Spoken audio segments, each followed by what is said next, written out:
بسم اللہ الرحمن الرحیم۔ محترم سامعین، السلام علیکم ورحمۃ اللہ وبرکاتہ۔ آپ کا سواگت ہے نعیم علی آفیشیل چینل میں۔ میرے پیارے اسلامی بھائیوں، میں آج آپ کو بتاؤں گا کون نیکی کرنے والے کی طرح ہے۔ سرکار نامدار دو عالم کے مالک و مختار صلی اللہ علیہ وسلم نے فرمایا، بے شک نیکی کی راہ دکھانے والا نیکی کرنے والے کی طرح ہے۔ مفسر شہیر حکیم الحضرت مفتی احمد یار خان رحمۃ اللہ علیہ فرماتے ہیں کہ دینی کام میں اچھی نیتوں کے ساتھ ساتھ جائز طریقے پر تعاون کرنے والا بھی اجر و ثواب کا حقدار ہوتا ہے۔ اس میں حکم قرآنی پر عمل کی بھی نیت کی جا سکتی ہے، جیسا کہ پارہ نمبر 6 سورۃ المائدہ کی آیت نمبر 2 میں ارشاد ہے، وَتَعَاوَنُوا عَلَى الْبِرِّ وَالتَّقْوَىٰ وَلَا تَعَاوَنُوا عَلَى الْإِثْمِ وَالْعُدْوَانِ۔ ترجمہ، کنز ایمان اور نیکی اور پرہیزگاری پر ایک دوسرے کی مدد کرو اور گناہ اور زیادتی پر باہم مدد نہ دو۔ جب کوئی مسلمان نیکی کی دعوت دیتا ہے تو اللہ پاک کی رحمت جوش میں آتی ہے۔ جو اپنے بھائی کو نیکی کا حکم کرے اور اسے برائی سے روکے، اس کی جزا کیا ہے؟ اللہ پاک نے ارشاد فرمایا، میں اس کے ہر کلمے کے بدلے ایک سال کی عبادت کا ثواب لکھتا ہوں اور اسے جہنم کی سزا دینے میں مجھے حیا آتی ہے۔ اب اگر اس میں سے 20 باتیں نیکی و بھلائی کی بیان ہوئی تو درس سننے والا وہ اسلامی بھائی ان پر عمل کرے یا نہ کرے، آپ کے نامہ اعمال میں انشاءاللہ 20 سال کی عبادت کا ثواب لکھا جائے گا۔ صحابی رسول حضرت سیدنا ابی بکر رضی اللہ عنہ نے ایک موقع پر فرمایا، کسی جانور کی موت کے بجائے مجھے اپنی موت پسند ہے۔ یہ سن کر حاضرین نے گھبرا کر عرض کیا، ایسا کیوں؟ فرمایا، مجھے ڈر ہے کہ کہیں جیتے جی ایسا زمانہ نہ دیکھوں جس میں نیکی کا حکم نہ کر سکوں اور برائی سے منع نہ کر سکوں، کیونکہ ایسے زمانے میں کوئی خیر یعنی بھلائی نہیں۔ درس کی برکت۔ پیارے پیارے اسلامی بھائیوں، درس فیضان سنت کا جذبہ بڑھانے کے لیے آئیے آپ کو ایک مدنی بہار سناتا ہوں۔ ایک اسلامی بھائی کا خلاصہ ہے، 1410 ہجری و مطابق 1990 عیسوی کی بات ہے کہ میں ایک جگہ ملازمت کرتا تھا۔ اسی دوران دعوت اسلامی کے دینی ماحول سے وابستہ ایک اسلامی بھائی بھی وہیں ملازم ہوئے۔ ایک بار میں نے ان سے کہا کہ کسی ایسی کتاب کی طرف میری رہنمائی فرمائیں جسے پڑھ کر اسلامی درس پر زندگی گزاری جا سکے۔ انہوں نے کہا کہ آپ دعوت اسلامی کے مکتبۃ المدینہ کی فیضان سنت خرید فرما لیجئے۔ بات ہو گئی، زندگی کا پہیہ تیز رفتار سے گھومتا رہا اور بے خبر معمول کے مطابق زندگی گزارتا رہا اور دنیاوی مصروفیت کی وجہ سے وہ کتاب نہیں خرید سکا۔ کچھ عرصے بعد کچھ ایسا ہوا کہ میں مستقل طور پر دوسرے شہر منتقل ہو گیا۔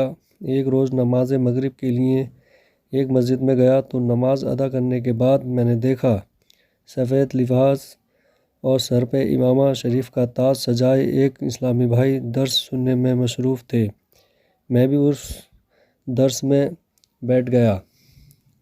جب میری نظر اس کتاب پر پڑی جس سے وہ اسلامی بھائی درس پہ دے رہے تھے تو اس پر فیضان سنت لکھا تھا، جسے دیکھ کر میرا ذہن ماضی کے دھندل میں کھو گیا اور میرے ذہن کے پردے پر یہ بات ابھری کہ یہ تو وہی کتاب ہے جسے خریدنے کا مجھے فلاں اسلامی بھائی نے مشورہ دیا تھا۔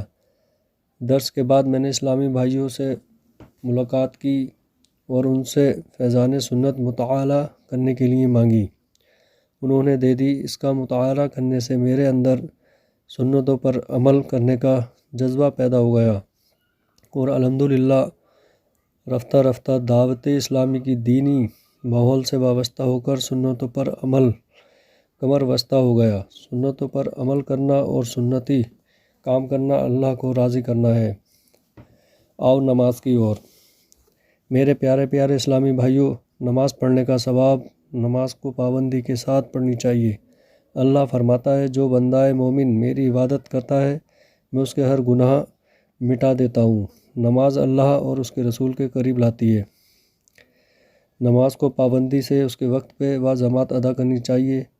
مسلمان بھائیوں کو کوئی پریشانی یا مصیبت آئے تو اللہ اپنے نمازی بندوں کو ہر پریشانی مصیبت سے دور کرتا ہے، اور اللہ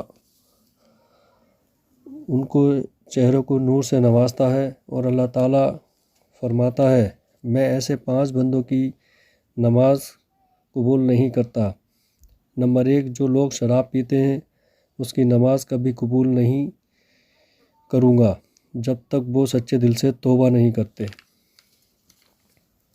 نمبر 2، ایسا شخص جو اپنے والد یا والدہ کو مارتا ہے یا رلاتا ہے یا ستاتا ہے، اپنے والد والدہ کا کہنا نہیں مانتا یا ناراض کرتا ہے یا ناراض رہتا ہے، ایسے انسان کی بھی نماز قبول نہیں ہوگی۔ اللہ ان کی نمازوں کو ان کے منہ پر مار دے گا۔